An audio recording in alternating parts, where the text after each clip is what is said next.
ഈ കിടക്കുന്നത് ഒരു ടെമ്പോ ട്രാവലറാണെന്ന് പറഞ്ഞാൽ എത്ര പേർ വിശ്വസിക്കും? ഈ വാഹനത്തിനുള്ളിൽ കയറ്റിക്കൊണ്ടുവന്ന വെടിക്കെട്ടുകളാണ് ഒറ്റയടിക്ക് പൊട്ടിത്തെറിച്ച് ഈ വലിയ ദുരന്തമുണ്ടാക്കിയത്. ഈ സമീപ പ്രദേശങ്ങളിലെ നൂറുകണക്കിന് വീടുകൾ വലിയ നാശനഷ്ടമുണ്ടാക്കിയത്. ഇതിന് ഉത്തരവാദികൾ ആരാണ്? ഇക്കാര്യത്തിൽ ദേവസ്വം ഭാരവാഹികൾക്കും അധികൃതർക്കും തുല്യ ഉത്തരവാദിത്തമാണുള്ളത്. കാരണം ഇവിടെ നടന്നിരുന്നത് ഒരു മത്സര വെടിക്കെട്ടാണ്. രണ്ട് ചേരുവാരങ്ങൾ തമ്മിൽ പരസ്പരം മത്സരിച്ച് നടത്തിയ വെടിക്കെട്ട്. ഇത് തടയാൻ ആരും ഉണ്ടായിരുന്നില്ല. ദുരന്തത്തിന് ശേഷം ഇത് ഏറ്റുപറയുന്നവർ നിരവധിയാണ്.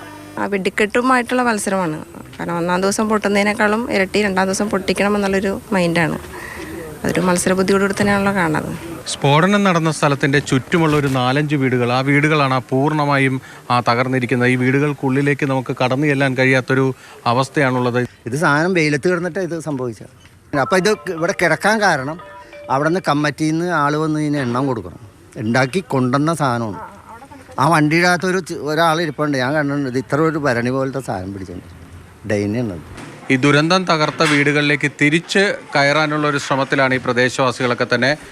ഇതിന് തൊട്ടടുത്തുള്ള വീട് തന്നെയാണ്. ഇവിടെയൊക്കെ ക്ലീനിങ് ജോലികളൊക്കെ തന്നെ നടക്കുകയാണ്. നമ്മൾ ഇന്നലെ രാത്രി പല വീടുകളും കയറി. എല്ലാവരുടെയും അവസ്ഥ എന്ന് പറഞ്ഞാൽ വളരെ സങ്കടകരമായൊരു അവസ്ഥയാണ്. നമുക്കത് കണ്ടു നിൽക്കാനായിട്ട് തന്നെ പറ്റുന്നില്ല. ഇപ്പോൾ രാവിലെ ഇറങ്ങിയതാണ് ഞങ്ങൾ. ഹരിതകർമ്മസേനാംഗങ്ങളുണ്ട്. എല്ലാ വീടുകളിലോട്ടും ഓരോ ഭാഗത്തോട്ടും ഓരോരുത്തരെ കേന്ദ്രീകരിച്ച് അങ്ങ് പോയേക്കുവാണ്.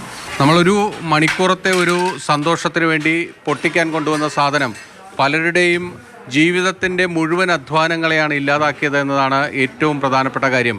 ക്യാമറമാൻ ആൻ്റണി ഗ്രിഗറിക്കൊപ്പം ബിനിൽ, മാതൃഭൂമി ന്യൂസ്, കൊച്ചി.